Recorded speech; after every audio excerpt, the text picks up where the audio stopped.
black thing go from left to right, and I thought, I'm going to die out here. No one's ever going to know.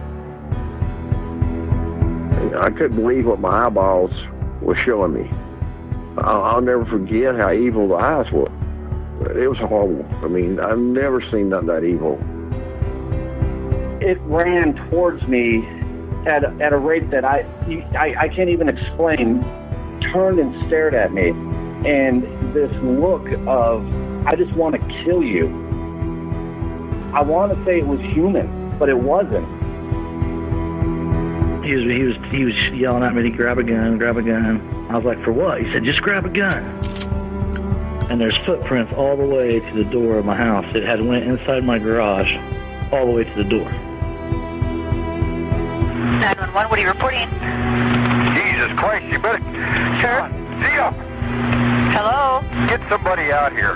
What's going on now, sir? That son of a bitch is about 6'9", I don't know. Do you see him now, sir? Yes, I'm looking right at him. Uh-oh. You're listening to Sasquatch Chronicles. Check us out online at sasquatchchronicles.com. If you've had an encounter, email me. My email address is wes@sasquatchchronicles.com.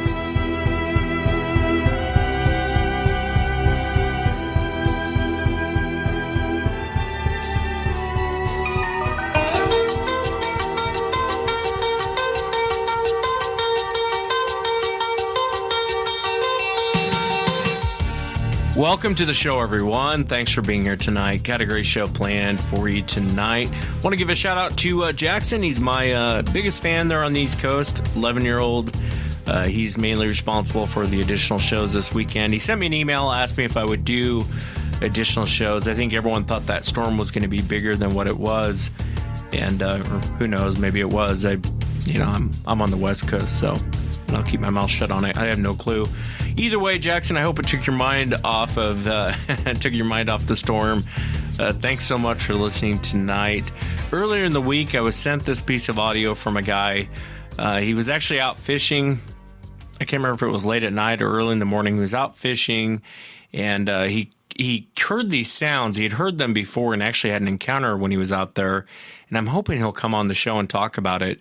But basically, he pulls out his phone, hits record with his iPhone as he's packing his stuff up to get out of there. Take a listen. I don't know if you can hear this, but it's crazier than hell. It's about 2:30 in the morning. Trying to get it from Marty and them. It's unreal. We're heading back to the house now. There it is.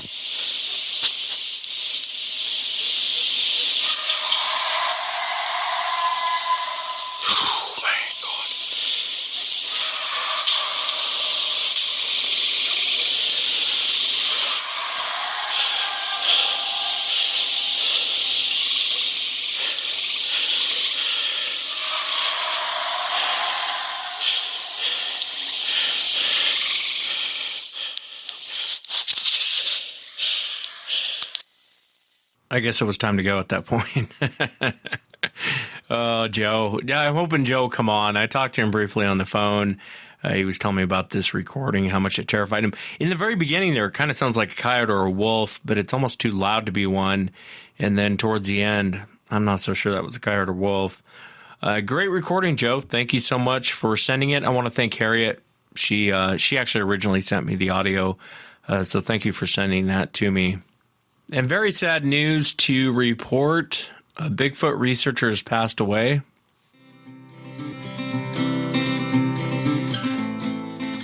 Hello, everybody.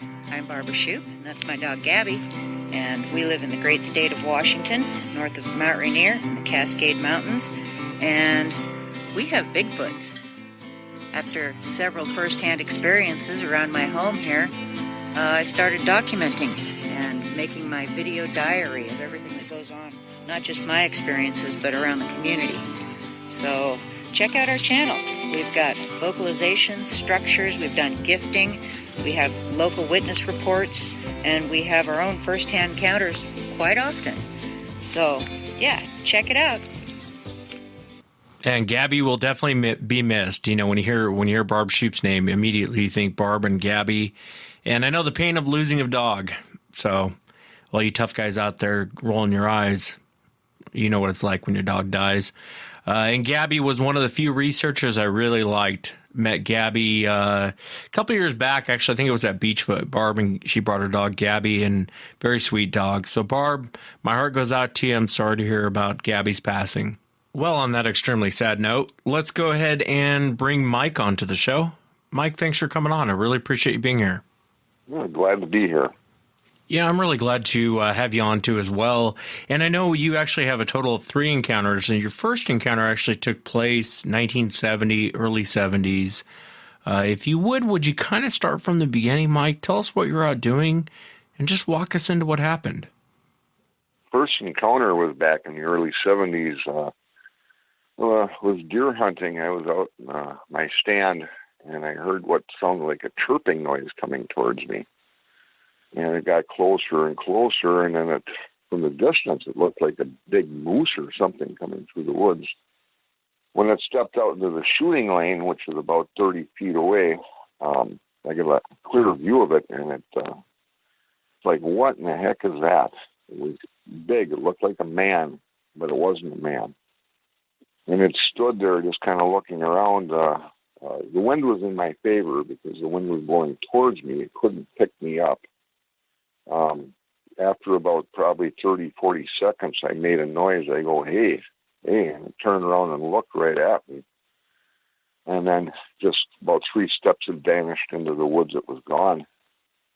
But later we went back out there and determined it was about 7 feet tall. It was about a foot underneath a branch from a white pine. And that white pine branch was about 8.5 feet up in the air. And that was my first encounter. Yeah, that's fascinating, Mike. And that happened you said in 1970? Early 70s. Early 70s. Was that in Canada? No, that's northern Minnesota. Northern Minnesota, okay. And can you describe for the audience what you saw? Well, this was dark in color. I'd seen many, many photos of Bigfoot, or supposedly Bigfoot anyways. This was not as hairy. It looked more man-like. The face features were more prehistoric, more man than ape. And it, how can I say, the smell, I did smell it. It had a real pungent smell. The only noises that I heard coming from it were, like I say, chirping noises prior from it getting into my area. Normally, when they vocalize, I've had 2 of them vocalize. I was in the middle of it, and it sounds more like a mumbling sound or a samurai chatter. I've heard that on more than one occasion. It's almost like a human type voice, but it's like a foreign language type of thing. That's fascinating. So you would say more caveman then, more than if someone said like a non-human primate, like an ape or something like that. You would say it looked more human. Is that what you're saying? Yeah, it looked more human than it did ape. Kind of like a cross between, but the facial features were more recognizable as a human, I'd say, or like a prehistoric human. Did it worry you at all? I mean, what did you think you were looking at? I mean, you have a gun in your hand, too, as well.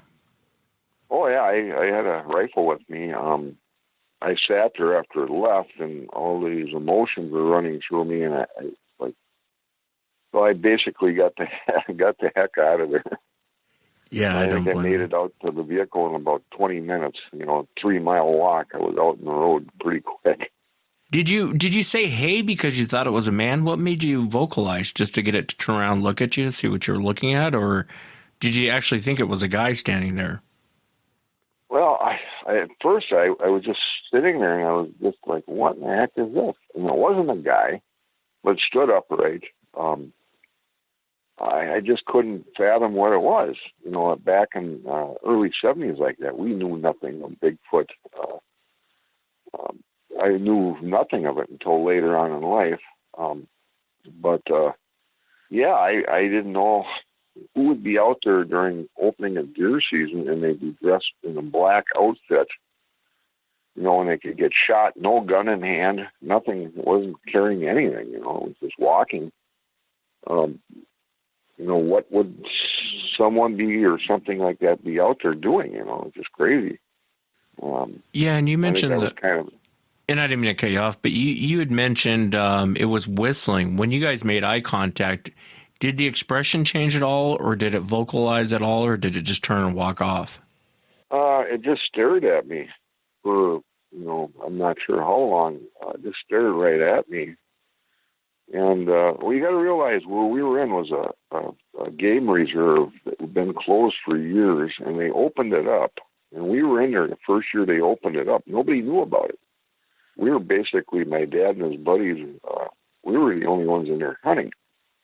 So this creature, Bigfoot, had that whole area to roam, unmolested, not seeing any human traffic in there for how many years, and all of a sudden this thing comes walking through the woods, and there's a clearing, a shooting lane clearly cut out, and it stops, and it's like, what? It's probably thinking, where did this come from? What is this? And then I make that, hey, and it turned and looked at me and was like, probably not expecting to see me either, and decided just to leave. It was kind of scary.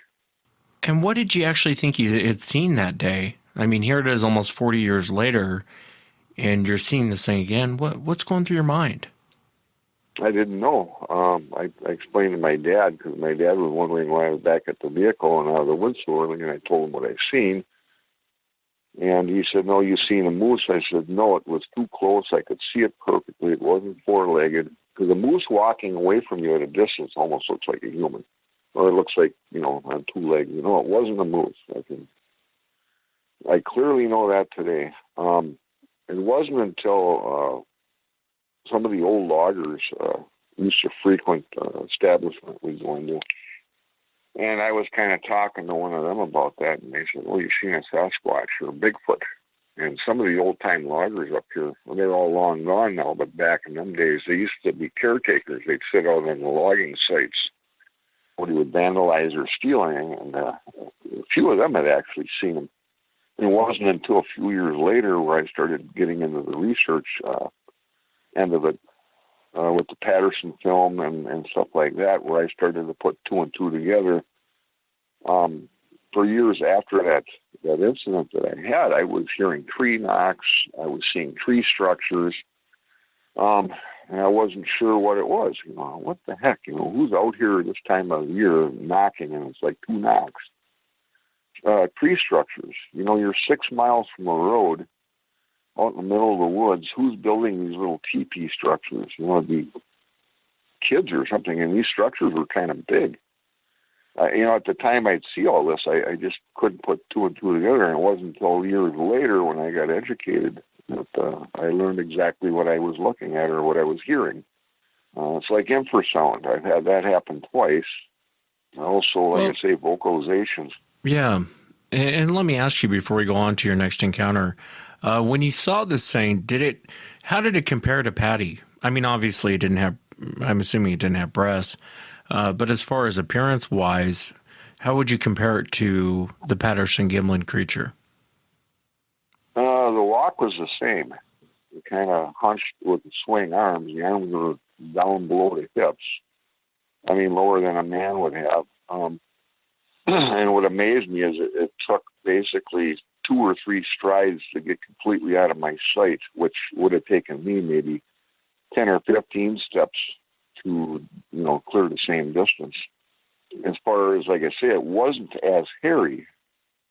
It was, I did have hair on it, but it wasn't, like Patty was more heavily hair, if you want to call it, and this was not. And then people ask me questions too. Well, how do they survive the winter? I mean, I can go on all night on my theories, what I think, what I've found out up here. But I think this one clearly had to adapt to colder weather. When I seen it, it was not wrapped in a skin or anything. So evidently it was adapting to the colder weather for that time of year. there again, in the winter, I think they winter in the tamarack swamps because they never really truly freeze. That moss grass, and it was almost like a mattress. They could lay on that. They got tree structures. I found skinned deer out in the woods where the hides were ripped off, and I believe they wrapped themselves with that to stay warm. Interesting. And I don't mean to cut you off, but we'll come back to some of your theories. Let's go into your second encounter. When did this happen, and where did it happen, and what were you doing? Second encounter actually happened right at my cabin. It was kind of an odd year. I had a lot of things going on up here, different weird things I can't explain. But my ritual, I just moved in here. I didn't have running water, so I had a hole in the ice I kept open all winter. I'd go down and get water in the morning, chop the hole open, and I'd bring up water for the shower, for dishes, whatever.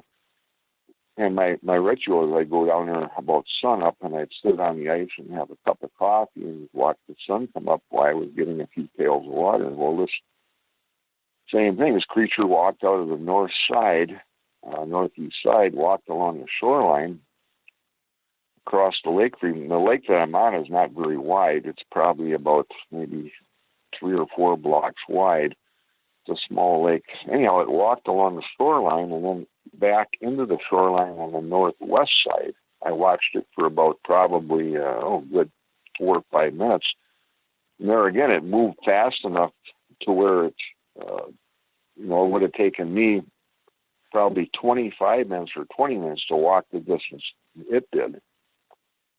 And that time of year, it was late March. It was probably about a week before ice off. So there was water on the ice. There was no snow. I couldn't go over and get any, foot impressions or see anything. I did happen to drive to the other side of the lake right after that. And it's all private land there. Hunters own it. And it was all gated and locked, so nobody was in there. So, I wanted to make sure I wasn't being pranked. But yeah, that was interesting. That was, I think, 2009. I just moved up here. I live on a lake north of Nashwauk, Minnesota. So yeah, it's I got quite a drive to town, about 15 miles to town. I'm pretty much on my own. I got a few neighbors up here, but not many. I wanted to ask you, this is almost 39 years later, you're seeing a second one. What did it look like? I realize you're seeing it at a distance, but did it look like that first one you had seen, or was it completely different? It looked pretty similar. It was dark. I couldn't see any features at that distance. It walked on 2 legs, same thing, arm swing. Dark in color. It looked to be hairier. It was, tall. I tried to focus on the shoreline, try to get an idea where its head was, what I could see in the background. I could compare it to for height. And I'm guessing it was probably about 7.5 feet tall in that range. Well, yeah, it was very exciting. I would imagine. Gosh, this is almost 40 years later. You're seeing another one. I realize it's like 38, 39 years later, but you're seeing it again. And before, I know there's a final encounter. Before we get into that, had you been looking into this between 1970 and 2009? Had you really started looking into this subject, or was it just kind of a shock at that point? Like, I saw one of those 39 years ago.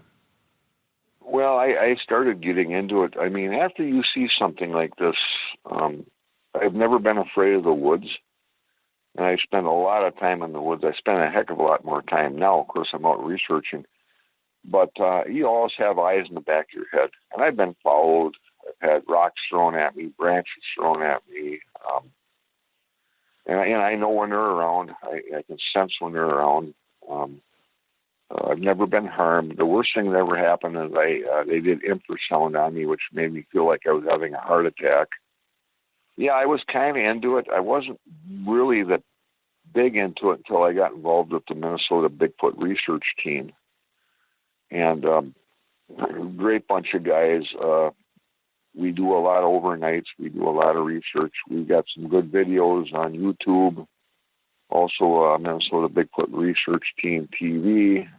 We got some videos on there. We have some videos right now that are in process that haven't been ready for the area. But I kind of did the research. I would always be the guy that would go and walk the tree line when we'd take a break from hunting. I'd walk and look for tracks, or I'd look for this or that.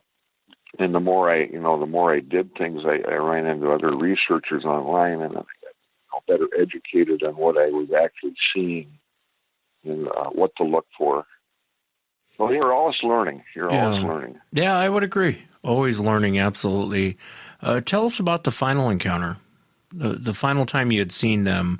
I realize you're having other encounters where they're throwing stuff at you, but when you'd actually seen it, tell us about the last time. Well, last time, I'm not sure. I couldn't say with 100%, but we had taken a call about a conservation employee that was doing water clarity tests on a river. I can't give out locations, but west of me. He had a bluff charge. One came out of the woods and charged him. And so there was, I think there was 4 of us on the team that went out to that site, and we did an investigation. The team members were walking along the road, the access road, getting onto the river, looking for a possible trail where it was coming in and out. I was standing on the river, and I was looking out over the river, and I seen something dark between these birch trees. And it wasn't moving, but it just looked kind of odd. And I wasn't sure if I was looking at possibly a moose standing there or possibly a shadow of a burned-out tree. But I stood and stared at it for a good 15 minutes and just stared and stared and stared. And we hadn't, really gotten our equipment out yet. I didn't have my binoculars or anything like that out. We just basically got there. And I turned to go talk to the other guys to see how they were doing. And when I returned and went back to that spot where I was looking, that whatever it was gone. It had moved. So there was definitely something there. And there again, I'm thinking it was probably in the range of about 7.5 feet tall. We did later that night, we had the binocular, I call it. We got a set of those. We were listening to one walk along the road. You could hear it walk on the gravel and then walk into the grass. And it was definitely bipedal. It was 2-legged. And we had a storm coming in. My guess is it was walking away from us. It was going to take shelter into the thicker forest. So we had a big storm coming in. I did make a tree knock towards the end of the night, and I heard a huh, like that coming off from, I believe, was the west, in which direction we think it was going. But it's hard to say whether or not it actually was. I don't like to say I seen one and not be sure. But if I was a betting man, I'd probably be in pretty good shape on it. Yeah, no, I had something very similar happen to me and Woody when we were out. Same type of thing, to where it just looked odd. But it was so dark, it was so far away. And I remember just looking at it. And I told Woody, ran back to grab his binoculars, and I was like, well, I'll just keep my eyes on it. And his dog came running up, and for a moment I kind of looked away, and I was doing something with the dog, and I looked back, and it's gone. So I don't know what it was either. I'm with you. I don't like to tell people that story because I don't know what it was. It could have been a bear for all I know. It could have been nothing. But it is kind of one of those weird situations, What do you think that they are, Mike? What's your honest opinion? I mean, you've had these encounters. You've had other encounters where they're throwing stuff at you, and you've heard vocals. If someone were to ask you, what is Sasquatch, what would you say to them? Say they're basically a missing link. I've talked to researchers. We do the Reamer, Bigfoot Days in Reamer. And we've had people travel from Canada. We've had people travel from down south up to be there and then to actually talk to us. And I've talked to other researchers, biologists and that, and I've heard all kinds of stories. And some I can believe and some are a little far-fetched, but basically, I believe they came across the land bridge from Europe because what we call modern day man was evolving, and we were more sophisticated. We had weapons. We could out-hunt them. We could do, I think we were getting into fire. This is just a guess, mind you. And I think they moved out of the area to an area that had less competition. And I see that right now in northern Minnesota. We're getting mountain lions coming into northern Minnesota out of Canada, out of the west. And they're basically ranging into this part of the state because there's less competition. And I believe that's what it is. My opinion, by what I've seen the Minnesota Iceman. I actually got to touch the coffin that it was in. Really? And that's another story. A lot of people say that was fake, but I believe what they are is some type of like missing. They just never evolved and never died out. Kind of more human? Is that what you're thinking? More? Yeah. Yeah. Interesting. More, caveman. So you saw the Minnesota Iceman, huh? Yes, I did. Can you describe it from what you saw? I've never talked to an eyewitness that actually saw it. Yes, I can, and I've got beaten up over this many times. A lot of people say it was fake. I do believe it was copied and faked. What I seen, I had a friend of mine that worked for the Minnesota State Fair, and he was able to let me in and witness this back during the middle 70s. He was let me in, and I got to go into the display area and actually look at this. And I talked to another gentleman from Minnesota that actually seen the same thing, and we both described what we've both seen. What I seen was probably about, I'm saying no more than 6 foot tall. It had a prehistoric face. I know the refrigeration at that time was very bad. I could smell it. I could actually see a bone protruding through one of the fingers that was rotting. It was it didn't have a lot of heavy hair on it like a normal one. It was light hair, dark in color. It had a man-like face, very prehistoric looking. And my opinion on it was real because I don't think they could have taken something that real back then. I don't think we had the technology. Hollywood didn't have the technology to do something like that. I agree with you. It's a shame because the guy that was presenting it, his story would change constantly. You know, they shot it. A friend of his shot it. It depends on what storyline you get. And even there's other stories of where it came about. So it's kind of iffy on how he came about this thing. And then he was such a salesman trying to make a buck off of it. I think it kind of ruined it a little bit, but I agree with you. I mean, I've looked at the old pictures of the original Minnesota Iceman, and I don't know, man, that's a good fake if that's a fake because it looks real to me. But I never stood over the top of the glass and actually looked at it. That's fascinating. Yeah, it was amazing. I've heard stories it was actually shot in Superior National Forest up there. I've heard those stories. There's also another guy, too, that claims his dad shot one, and he's been on YouTube, and he's a dog trainer. And he's actually, I tried to get a hold of him and talk to him, but he's actually showing body parts from him on YouTube. He claims he has one in a freezer. I mean, yeah, I've heard a lot. I know you're talking about that Peter King guy. I know you're talking about. Yeah. It's his attempt at humor is what he's doing. He says that in a bunch of his early videos. It's just humor. It's meant for a joke. It's meant for fun. And he's pretty straightforward in the early videos, and now he just does it, for views and kind of a poor attempt at humor, in my opinion. But I know who you're talking about. Yeah, I didn't think much of the guy, in my opinion. So he seemed like kind of a jerk, to use a nicer word, I guess. Well, I've never met him, so I can't say one way or another. I wanted to ask you about. You had mentioned earlier about the deer hide. I'm curious about that. Wrapping themselves with deer hide? I've never heard of such a thing. Well, it makes sense. They keep warm doing that with hides. Also, body heat. In the winter, they get into the tamarack swamps. And I believe that's where they winter. They make shelters. I don't believe they migrate out of the area. If they did, I think people would see them more. The way they're logging in Minnesota alone, they're running out of habitat, in my opinion, to stay hidden. So, I believe, they're opportunists. I had a guy I worked with said that he thought he'd seen one that was wrapped in a tarp, going through the woods. It found a tarp and wrapped itself up in one.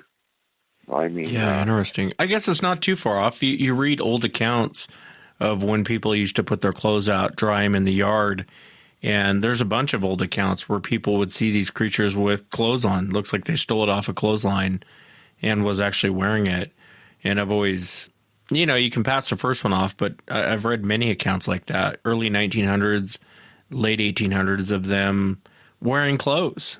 And you're like, where did they get the clothes from? And I'm sure they jacked it off one of those lines. It was before the dryer, the washer and dryer, how we can wash clothes now. But that's fascinating. I've never heard anyone say that. Why do you think they're so hard to catch up with? Do you think they're just so smart, or do you think there's something else going on? Well, like I say, I could tell stories all night. We did a reamer. We took 8 people out. We had, they'd never been in the woods. We wanted to give them a taste of what we do out in the woods. We had 2 girls that were probably about, I'm guessing, 12 to 13 with their dads. About a 19-year-old gal and her boyfriend, and then a woman in her early 50s with her boyfriend. And we got a total of about 8 knocks, and we got a vocalization that a 19-year-old girl heard through the parabolic ear.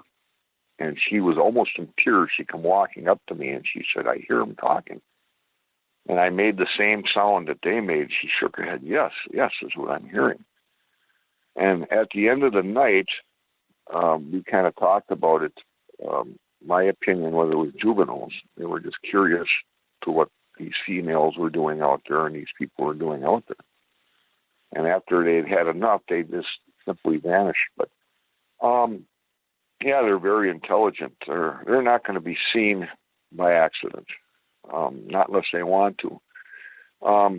You plan on going in the woods with 3, 4, 5 people, your chances of seeing one are very slim. You'll be lucky if you get a haul or a knock. They know when you're there. They hear you. I mean, their senses are so much better than ours as far as their sense of hearing, their smell, their eyesight. It's just amazing. I got 2 Native team members, Native American, and we were north of here at a location. This was about a month ago. This is the video that hasn't been released yet. Towards the end of the night, we did a series of calls and that, and towards the end of the night, we heard a, oh, and we're just standing there going, oh my God, did you just hear this? It was like to the south of us. Well, then a pack of coyotes went nuts, just let loose, yipping and hauling and all this. And then shortly after that, we got a return call from another one to the north of us, did the same type of, and the issue we had with the splitter on the parabolic ear was not working correctly. We picked up the sound, but it's not very loud. And I think we sent that off to see if it could be cleaned up to put on the video. But to hear something like that in the woods, if you weren't a believer then, you would be after you heard something like that, because I don't think anything human could have made the noise that I heard. It was just unbelievable. Was it kind of like just standing? Was it kind of like the Ohio howl? Is that kind of what you heard? I don't know if I've heard the Ohio howl or not. Let me play it for you. Okay.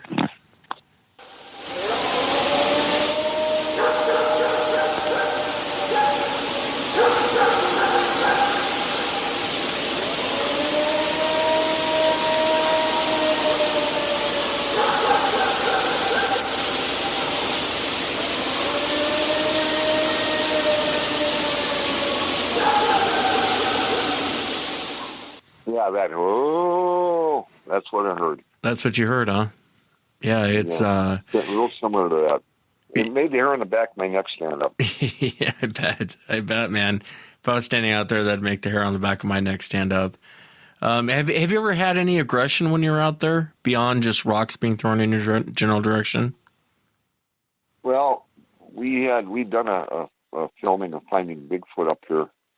And we took them out to the location where that game reserve is, and we did the overnight filming there. And we did get a tree knock. We had something crashing through the woods.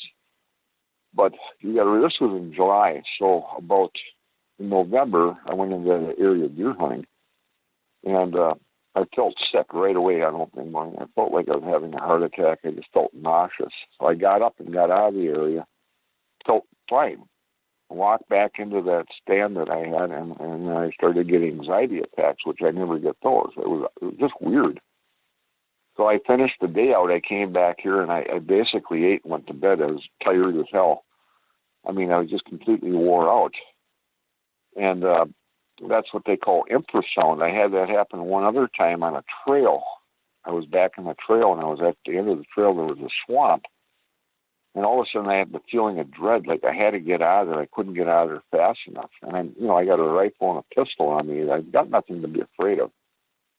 But anyways, the second day going out to the stand, this is right after the infrasound, I heard something crashing through the water. There was a beaver pond right next to the stand.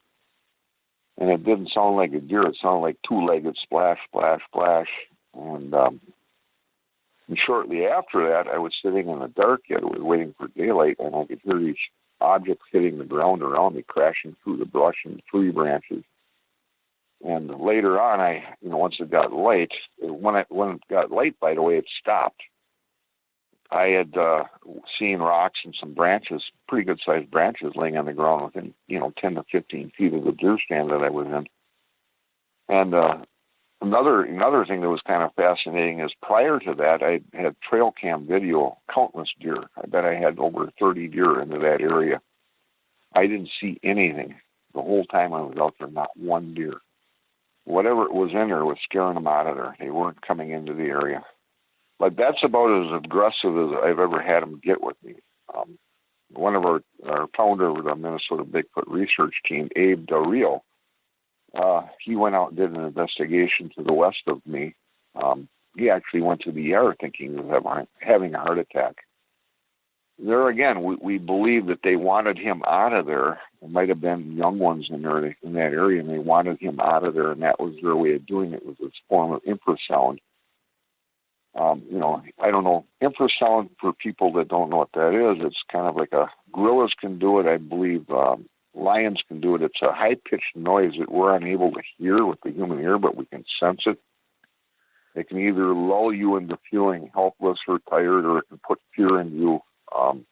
I've read different things about it. But we believe that Bigfoot has the capability of doing that just by talking to other people that have the same experiences. So it's interesting. Yeah, it is fascinating. It's really fascinating, Mike. I got to have you back. I know you've had so many strange things happen, so many encounters.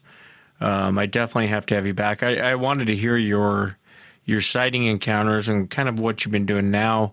But I really appreciate coming on the show, Mike. Would you come back? Oh, I'd be happy to. Great. I love talking Bigfoot. Yeah, no, I do too. Talking. Well, thank you again for coming on. All righty. Good talking to you, sir. Thanks for coming on. Hey, glad to be here. Thank you for having me. Yeah, I really appreciate being here, and I've been following you for many years, and it all started with your encounter from when you were young. Now, there's other things I want to get into. I know you have a documentary coming up, but can you take us back to that moment, Shane, when you were a child, and walk us into what happened? What were you out doing, and what did you see? So I was on my uncle's land just outside of West Plains, Missouri, which is down in the southwest part of Missouri. And his dog had run off. His dog was he was part Dobie and part Lab, so he looked just like a Dobie, but a thicker chest. And he would run out and chase deer, and he'd disappear all day long. But usually my uncle could whistle, and within 10 or 15 minutes he'd come running. And that day he didn't, so he asked me to go out and holler for him. And I ended up, we played as kids out on my uncle's land all the time.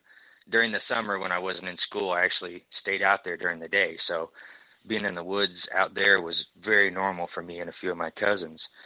So anyway, went out and crossed the pasture and went to the edge of the woods and started hollering for him, and he wasn't coming. So I, went up into the woods a little ways and kind of started heading back eastward.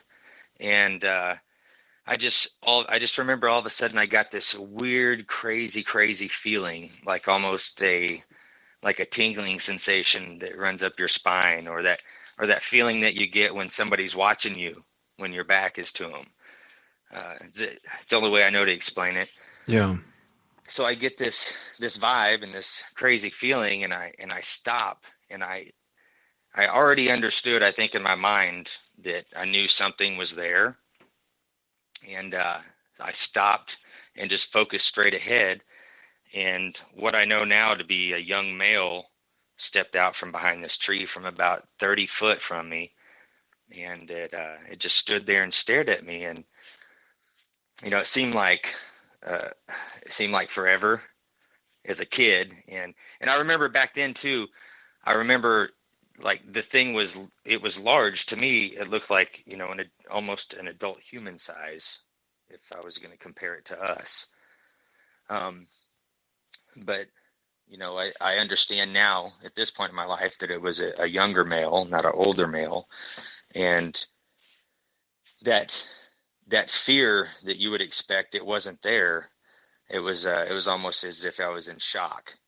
I didn't know what I was seeing. I'd never heard of Bigfoot or Sasquatch or whatever you want to call these things.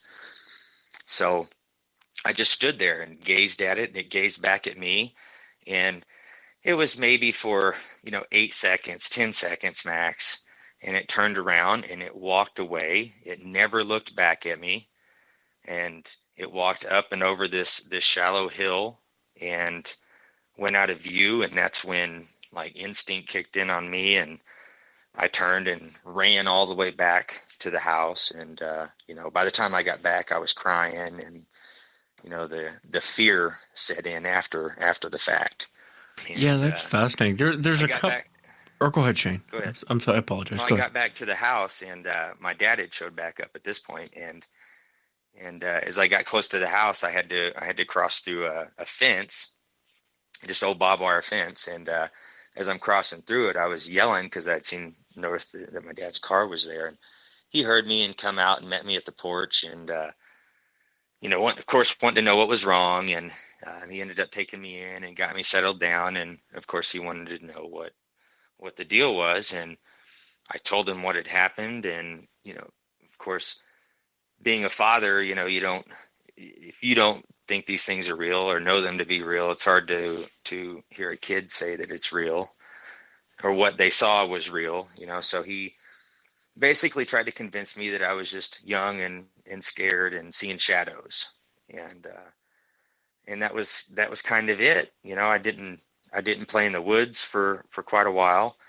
I definitely, even after I started, getting back into the woods with my cousins, I wouldn't go out alone. And eventually, it wasn't a long period of time. I just kind of put it in the back of my mind and got over it, and didn't really think about it ever again. Well, let me ask you before you on. For the audience, can you describe what you saw? So you're standing there, this thing steps out. And can you describe what you saw?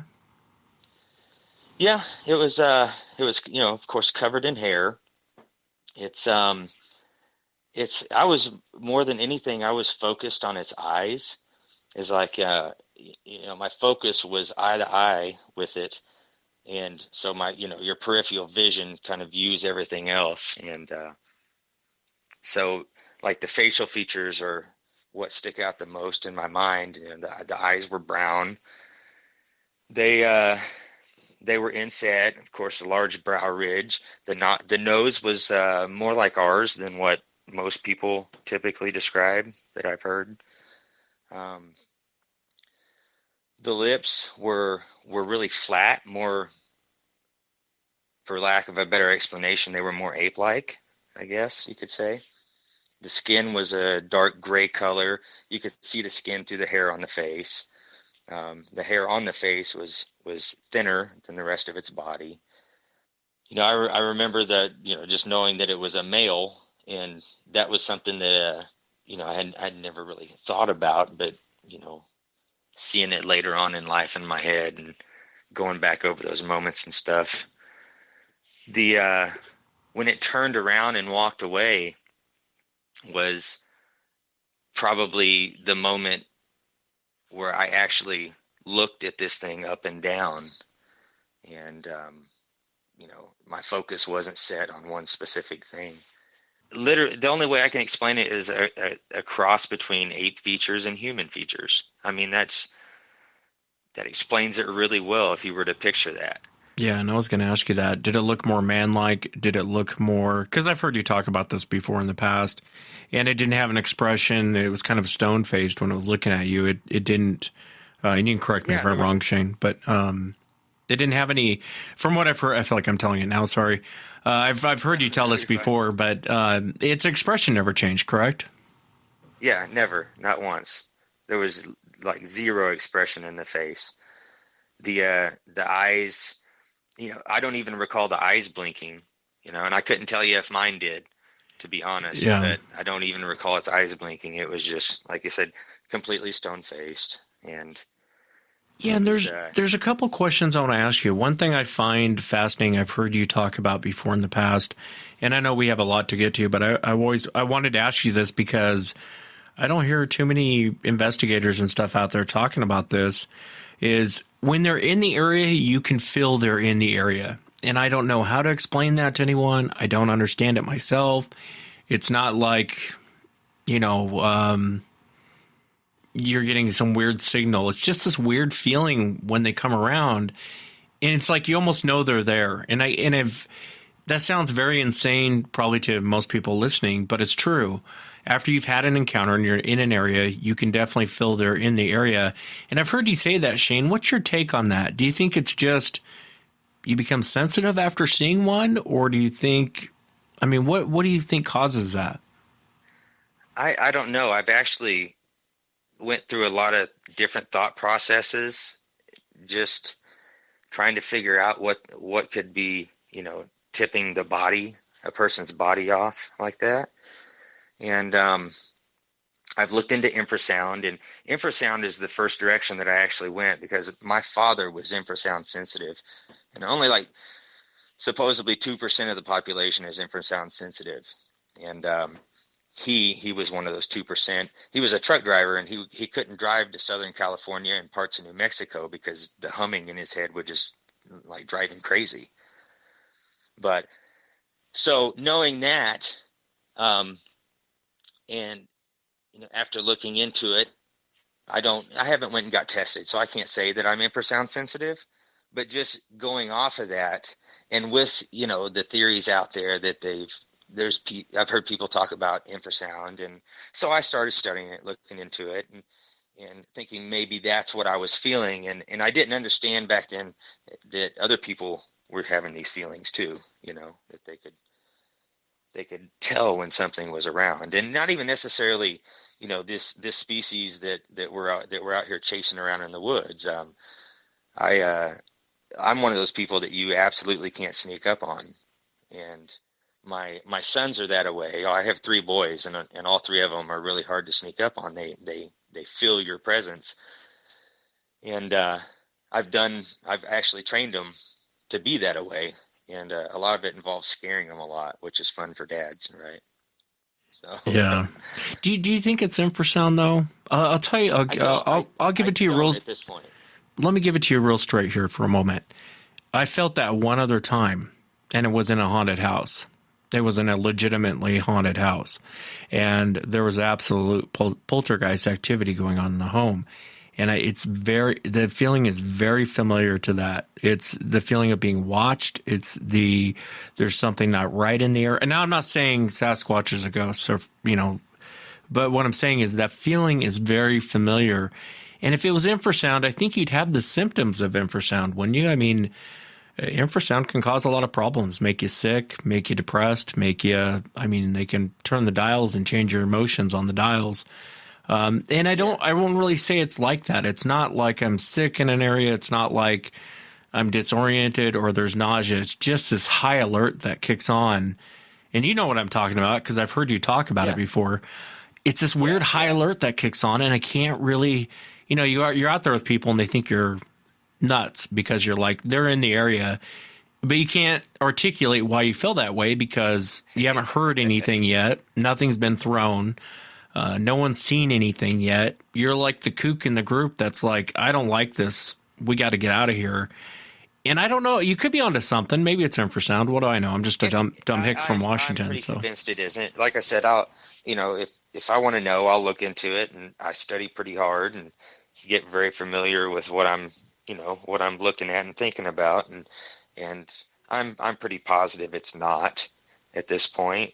I looked into it.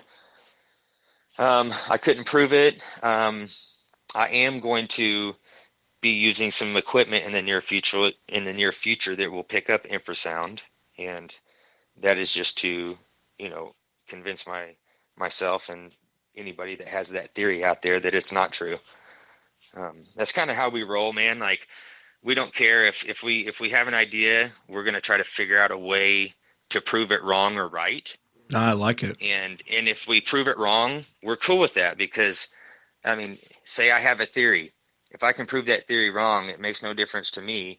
If it's wrong, that's one less thing that I have to look at and think about, and so that's kind of what we're out to do, not just prove these things are real and prove that they're out there, but we're also out to prove that a lot of these things that people are thinking about and really diving headfirst into, we're out to prove that some of it's BS, I hear you. Well, and I want to jump ahead. There's a little incident. If we have time, we'll discuss it. But you didn't actually start getting back into this till like 2014. And if my memory is right, you were actually out with your family when you had an encounter, and it kind of brought you back into looking into this. Is that correct? Yeah, 2013. Yeah, 2013. You're working now on, and forgive me for going all over the board, but you're working now on a documentary. Tell us about that. What experiences were you guys having? What's the documentary going to be about? Kind of share with us what you have coming up.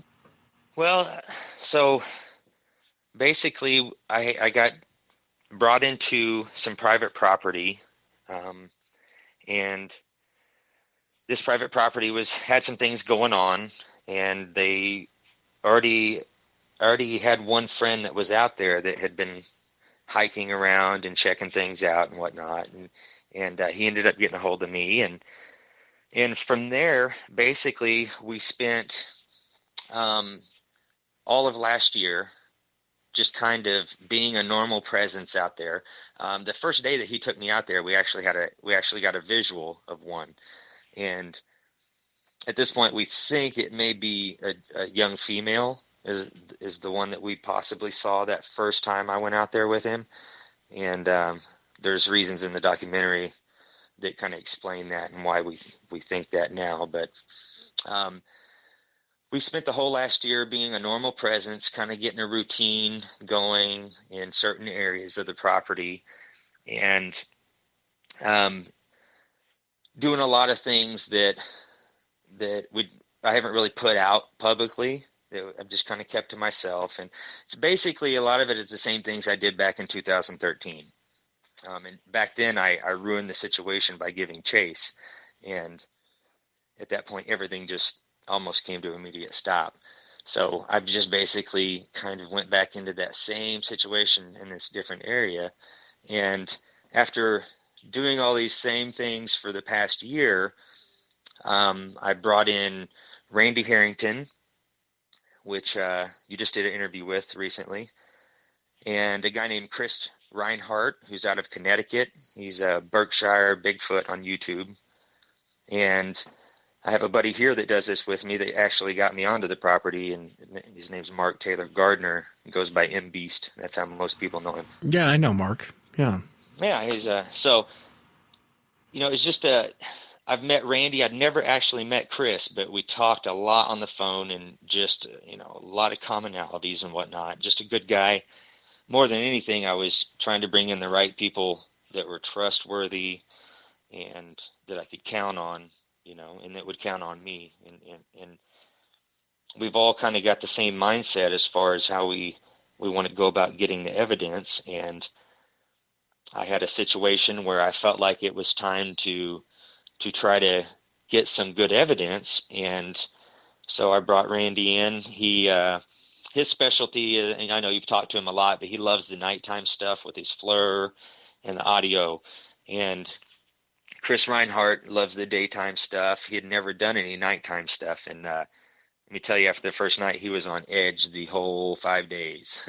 I think I remember Randy talking about this on the Empty Tent episode, but don't let that veer what you're going to tell me. Go ahead. Just tell me what happened. I'm curious to know when you guys went out there. So, the first night, we get there and we set up camp and whatnot, spend a few hours doing that. And then myself and Mark go down towards where this creek ends. And we hadn't been down there just a few minutes, and Mark hollers at me, "Hey, we got tracks." So we found there was like 21 tracks altogether, and three different sizes.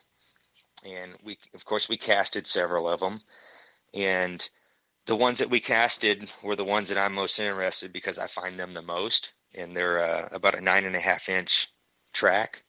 They were 9 last year. Now they're almost 10. They're between 9.5 and 10. And that's the reason that I'm most interested in them, because they're the ones that I've found the most and that I've found the best tracks of, so we can compare the same tracks year to year and show the morphology of the foot if we get good casts. So we got those casts. We went back to camp. We left them there to dry. We had dinner. It got dark. We went back down. We hiked back down it was between 10:30 and 11 o'clock. And Randy had the FLIR set up. And about 3/4 of the way down there, we got a FLIR hit. And so this thing was in this particular spot about 50 yards from us, between us and the creek. And when it would drop down, you could see it looks like it's dropping down on all fours, and you can see the flat of its back, and then it would pop its head up. And at one point you can see what looks like the left shoulder and left arm. And anyway, we videoed this we got about 3 minutes of footage. And yeah, why we stopped the footage at that point, that'll come out later. But we went back the next day and found where this thing was, and we did a recreation of it with me where it was. And the head is bigger. It's larger. I could completely disappear and this thing couldn't. So we also found the next day where something, we assumed the subject had went through this particular area, and this is also the same subject that we believe left the tracks that we casted, which is kind of the cool thing. We were down there casting his tracks, and on the way back to get them, we got this FLIR footage. So the second night we went up to an area that I call Crawler Hill, because I have caught a video in the past up there of what seems to be one kind of spider crawling and popping up, and you can see the shoulders and the head. And we went there, and we hiked up there about 11 o'clock, and we were up there till I think 2:30 that morning.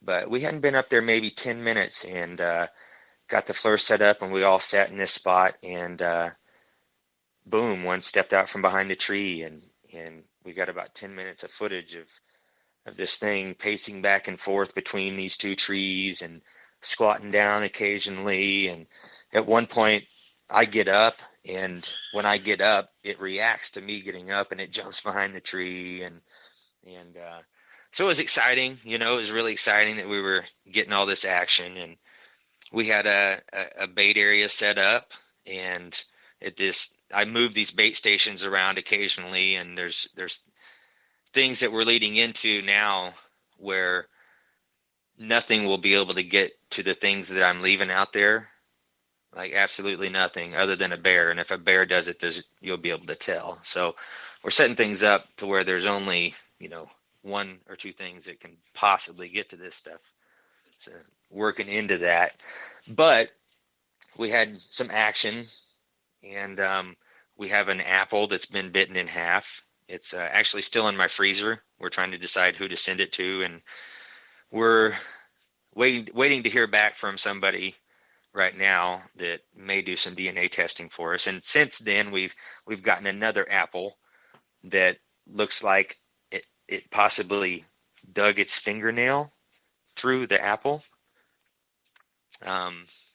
So we have 2 apples that we may have some possible DNA on, and as soon as we get some word on that, if we get the opportunity to send them off, we're just going to send them off. But we're being real picky and choosy, and with who we deal with, and more than anything, we think that we found somebody that's kind of new to it and excited about doing it, and will, not jack us around at all, and somebody that's trustworthy. And I know a lot of people send things off, but I also know of a few people that have sent things off knowing what they were, acquired the hair themselves and sent it off saying it was possible Bigfoot, and it came back as a completely different animal than what it actually was. Like, it wasn't even tested. So I know of those cases, so we've been real picky about who we're going to deal with, Yeah, I don't blame you. I remember when Randy was telling me the story, I was giving him crap, because you and I both know Randy's like 6'5" and 300 pounds of muscle. And I was giving him crap. He was like, I was trying to tell one of the guys to go over there, and when you're talking about the one bouncing its head up and down, he's like, should I send someone over there to flush it out? And I just busted up laughing. I was like, you go over there and flush it out. You guys are insane, man. Who's going to go over there and flush? You're the biggest guy here. You go do it. We actually, that actually happened on night 3. We were hiking back up. On night 3, it was just 3 of us. And we were hiking back up to the crawler area where we had gotten the footage the night before.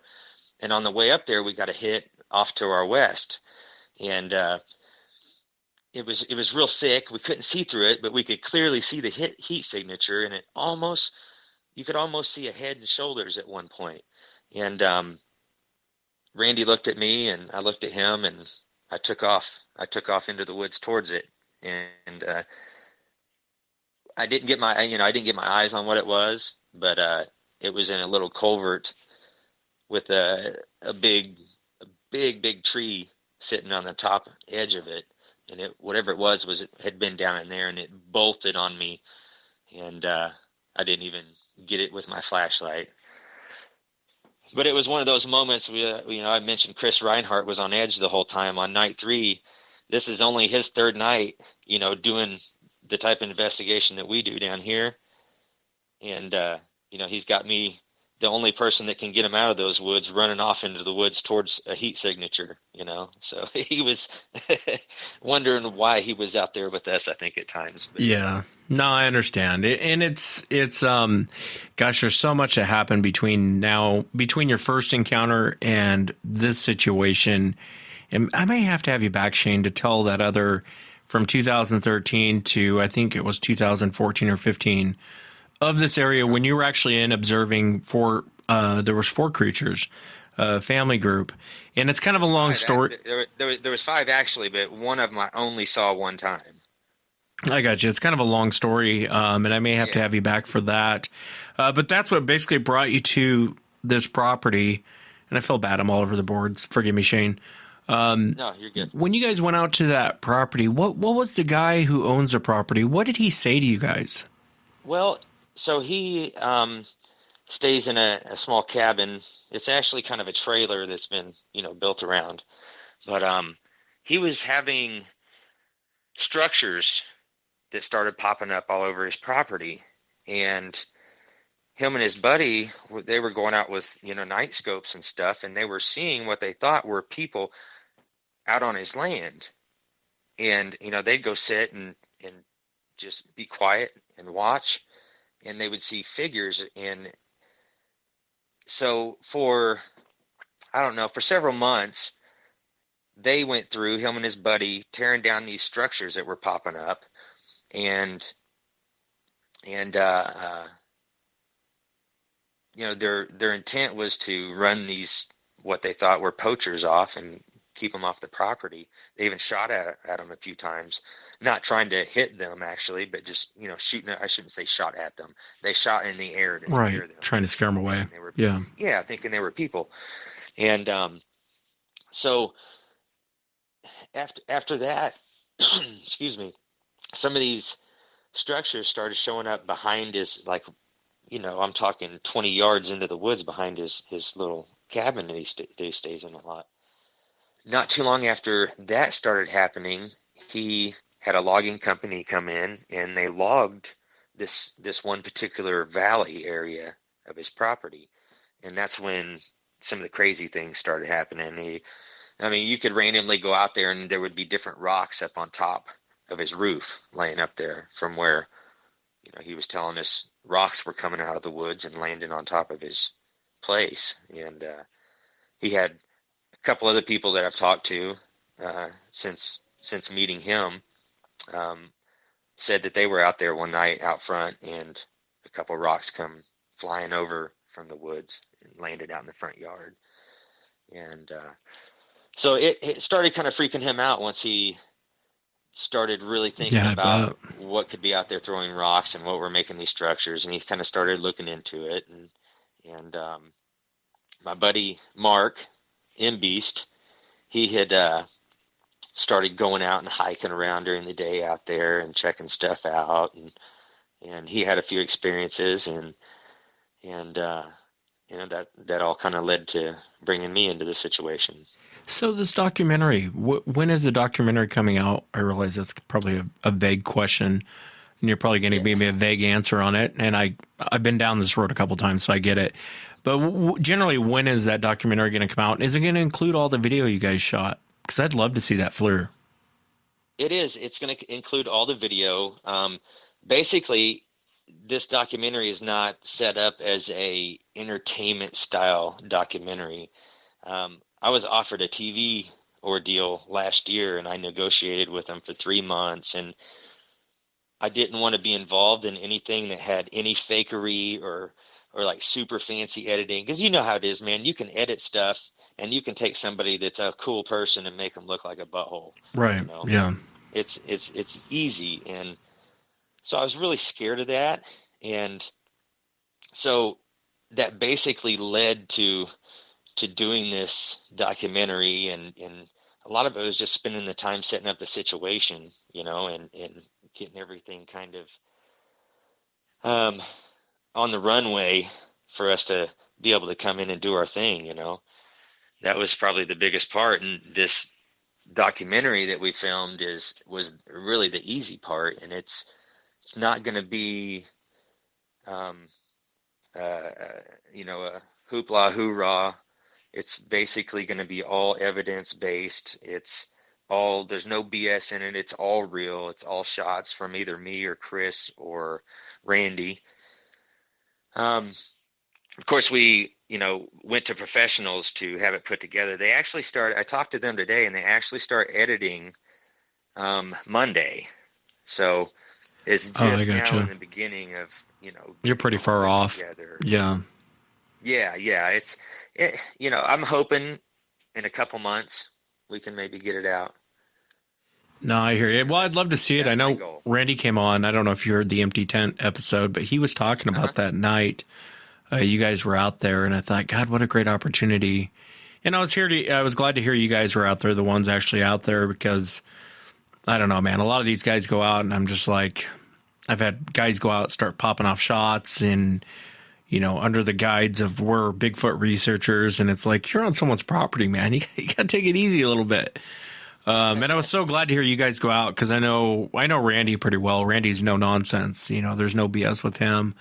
Absolutely. That's one of the main reasons that I brought Randy into this situation, was because of that. And that is, there's a lot to be said for integrity and just, people knowing that you're not going to be faking stuff and whatnot. And, nobody wants to be involved with anybody like that. So I spent a lot of time like vetting the people that I wanted to bring into the situation. And he was just, he was the number one prime candidate when I first started looking. Yeah. Randy's one of those guys too. Approach. Yeah. I didn't mean to cut you off, Shane, but Randy's one of those guys. You're kind of like this too. One thing I've always liked about Randy is he's outside of the box thinker. And I know I got to have you back to, we're going to run out of time, but I got to have you back to tell the, when you were interacting with the family group, because you were kind of doing the same thing I noticed with Randy, trying to think outside of the box. How can I trick them? How can I play the game with them, and you both are outside of the box thinkers. I wanted to ask you, what do you think that Sasquatch is? What's your honest opinion? Obviously, there's no wrong answer. Honestly, I don't have an opinion. That it's completely open. I don't have anything that's fact based that can really give me an opinion. If I was to go off of what I've seen, I would have to say they're just something between us and apes. That's that's really all I can say. That's really the only way I can put it, because opinions change constantly, and I hate changing my opinion. I'm stubborn, and once I have an opinion, man, I stick to it till death do us part. And so I just try not to get too opinionated and get set in any solid way of thinking. I just I want to know what they are. I don't want to guess. And there's evidence that's going to give us those answers, and that's all we're trying to do. That's all we're going to be doing. We have another trip planned October 4th, and we're going to go out and do the same thing. On that guy's property? Same thing? Yeah, same place. I go out there every weekend, and I do the same things every weekend when I'm out there. And, the things that I would expect to happen are happening. And so we're just kind of we're falling in line with the motion of the situation, basically, is the best way to put it. There's nothing too crazy or special that we've done to get the recent stuff that we got. It was just prepping the situation correctly and doing things, Yeah, I'm more of on the long, and you may disagree with me on this, but I think honestly, if you could get past the government, so there's a bunch of ifs and a bunch of obstacles, but I honestly think one has to be shot and brought in. It's just the way it's got to be. There's no other way around it. You can bring all the footage you want, bring all the FLIRs you want. It's fascinating. It's fascinating to sit and watch. It's fascinating to sit and hear people's encounters. It's fascinating to sit and listen to sounds. But at the end of the day, I really think one has to be shot and brought in, just the way it has to be. What's your take? I'm a no-kill guy. And I've, I hunted for years growing up, and I have no problem killing an animal. But, my problem is when you look into the eyes of these things, you don't, at least I didn't. I have never gotten the sense that I was looking into the eyes of an animal. I mean, it's absolutely not looking into the eyes of a gorilla. I've done that. I've been interested in apes and monkeys my whole life, and if I was at the zoo, I was at one of the primate areas. When you look into the eyes of these things, you do not see an animal, and I respect that. At least I didn't. At least I didn't see one. So it's not something that I could do because of that. And is that what it's going to take? Unfortunately, it probably is what it's going to take. We're going to do what we can with our situation to bring some light into it without having to do that stuff, But yeah, I hear you. Hopefully, that's our goal, is to not only get footage, but keep getting footage over and over and over and over. And my goal is to get 4K footage from 30 foot, crystal clear, out in the open. And I've been in that situation before, but it's not when I was in the mindset of trying to prove anything. Right. It was when it first happened to me, Yeah.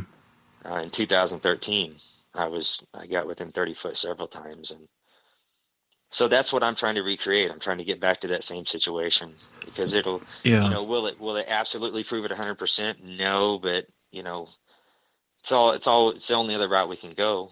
No, I respect that. I respect that. Clear footage. Yeah. No, and it's hard not to respect anything you just said. It's You kind of make me look like an asshole, but No.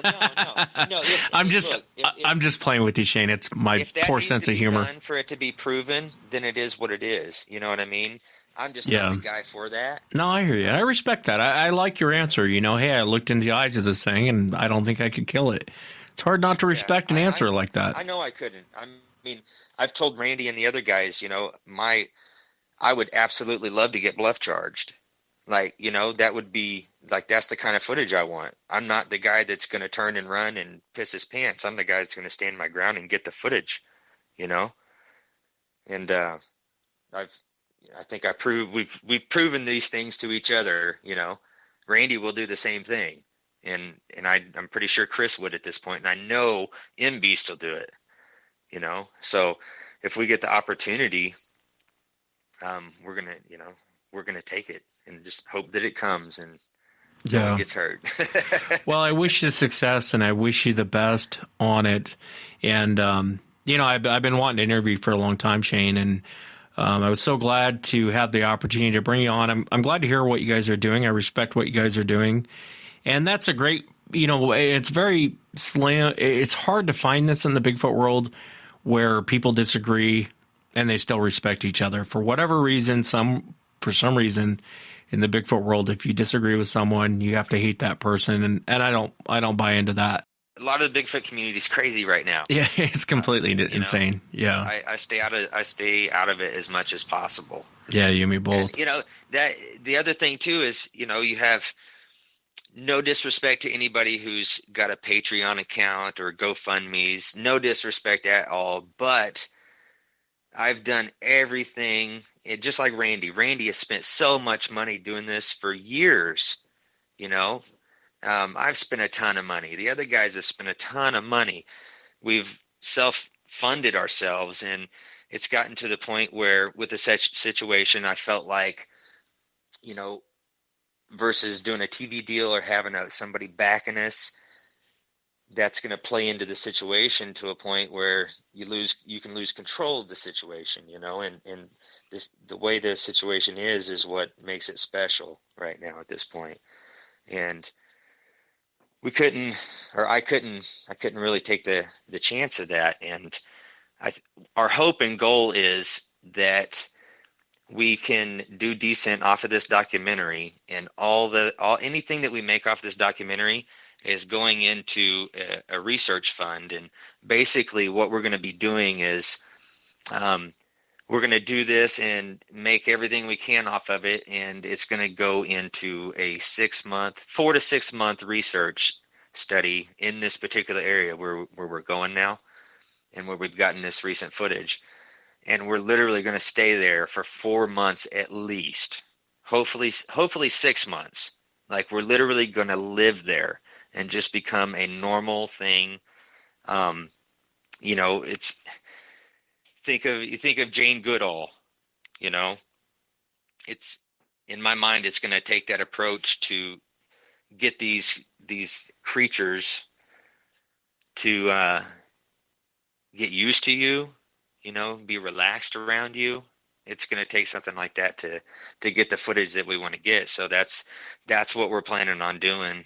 And none of it's going to go in our pockets. Literally, we're going to use every bit of it for equipment and to, you know, take care of our food and all that, kind of take the burden off of us and our wives. You know, of course, our wives are happy to have that burden gone. Yeah. No, I understand. We just feel like that's the only way that anything really good is gonna be done, other than the occasional, you know, lucky crappy video or photo, you know. And I've got those myself.